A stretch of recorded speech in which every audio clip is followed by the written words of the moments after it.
today I'll be talking about English language requirements for New Zealand immigration.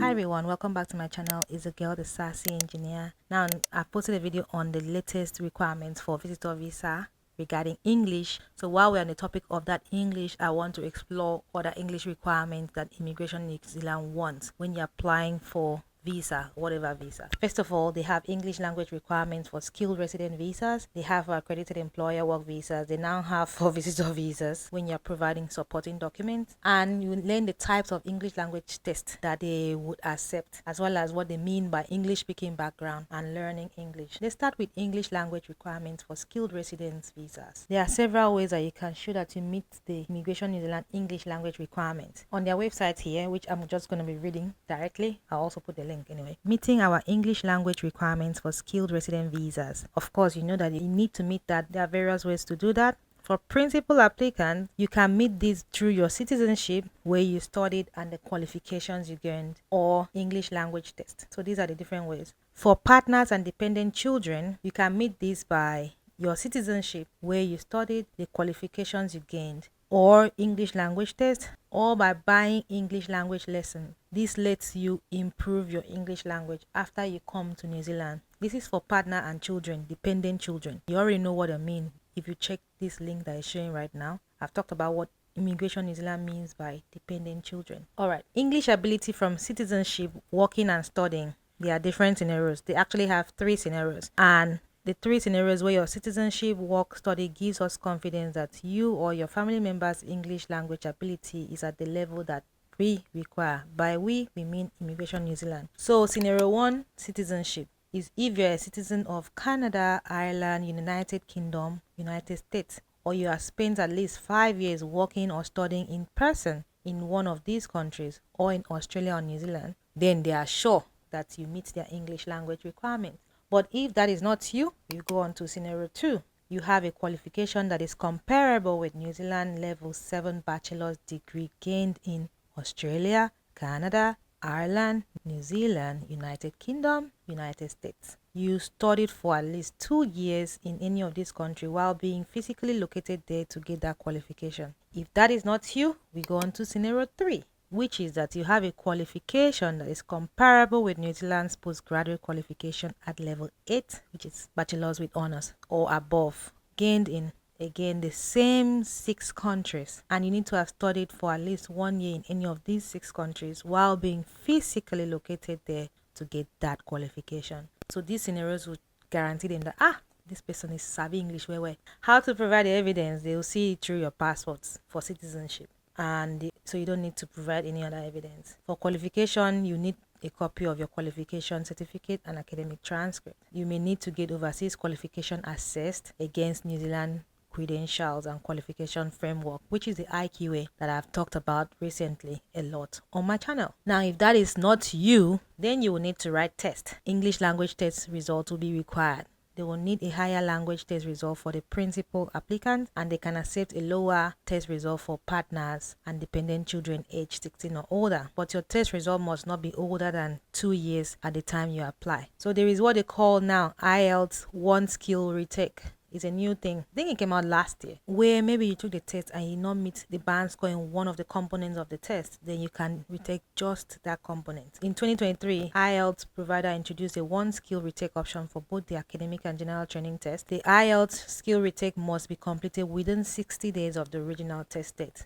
Just note that. Cambridge English First is now called B2 First, and Cambridge English First for schools is now called B2 First for schools. This is the list of the English language tests that they accept. This is the minimum score for principal applicants and the minimum score for partners and dependent children. Note that this is for skilled resident visas, and these are the exceptions. So just go on here and read everything. I'm not going to read all the way to the end. Let's explore the next one, which is accredited employer work visa. So this is really if you're applying for accredited employer work visa for a job that is a ASCO level 4 or 5, you must show that you can speak and understand English. Don't want no, you have to show them you can meet their English language requirements, again, citizenship where you studied, qualifications again, or English language test. For ANSCO level 1 to 3, no English language requirement for you. If you're applying for accredited employer work visa for a job that is in the ANSCO level 1 to 3, anything more than that, that's 4 and 5, you need to show that you can speak English. Again, the same scenario applied, the 6 countries again and everything there is. But what has changed actually is the minimum score is slightly lower. They don't want to stress people, which is good. So that is for accredited employer work visa.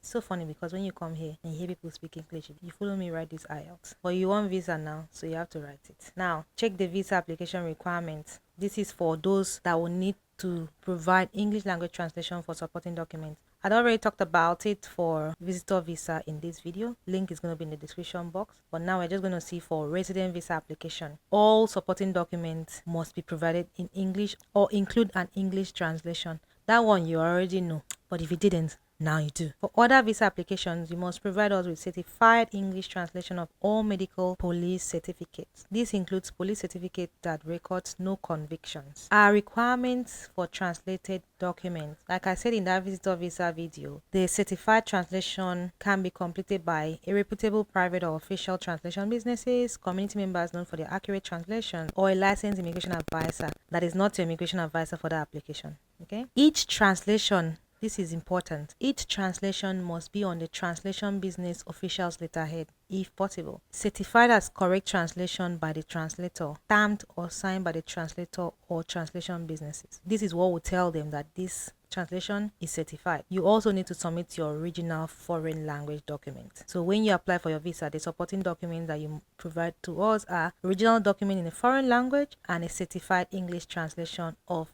that document. How you provide a document depends on if you apply online or on paper. If you apply online, make sure all scanned copies are clear and readable. They may not need an original document or certified copy in the following situations. If we ask for uncertified copies in our form or guide, then they will not need a certified copy. If you submitted a legible scan of the original document in the online form, if you submitted a legible copy of the original document for a temporary entry visa. So when you process your application, they will contact you if they need you to send us a document. That one is known. Now, what English language test does Immigration New Zealand accept? This is very important. If you click on that link, there's a lot of things that you need to check. There is for dependent child, resident visa, for work. We're not going to look at all of that, so just go and click the link, check. But if I look at the residence from work, which is very important for a lot of us, this is the English language test requirement, and this is a score. IELTS is 5 overall, so a minimum of 5, which is okay. You ask me, what do they mean by English speaking background? Very important. Using your background to mean that English language requirements. It means that your English speaking background can be shown by your education and qualification, your use of English in your work, family, and everyday life. If you're applying for a skilled residence visa, you cannot use English speaking background as evidence of your English language ability. You have to meet the requirement that I read earlier on in this video. English speaking background from education and qualification. Pay attention. When you apply for a visa, proof of your English speaking background can include certificates showing you were taught in English for all the years you were at primary school and for at least 3 years of secondary school. Certificates showing you were taught in English for 5 years at secondary school. Tertiary qualification that was taught in English which took 3 or more years to complete. Certificates showing you have a qualification listed in the table below, and that's the list of qualification. It's not that you have to include all, at least one. So it said can include, not must include. Okay, so English speaking background for work, family, and everyday life. You can show us you're a competent user of English because of where you live, your family life, work background, and studies. They can include country or countries you lived in or used to live in and how long you were there. Whether you or your family speak English or any languages other than English, whether English language was needed in your current and past work and at what level, getting qualifications that needed skill in English. If your background is insufficient, then you would need to write an English language test or take English language lessons. That's for your partner and dependent children. You will need English language test. You as a principal applicant, you will need an English language test, except maybe you're applying for parent resident visa, which says here, if you are applying for a parent resident visa, you also have the option to buy English lessons as a way to meet your English language requirements, which makes sense because some parents are too old to be writing tests, if you ask me. Principal applicants for other visas cannot use the English language lesson option as a way to meet our English language requirements. You have to either meet it through,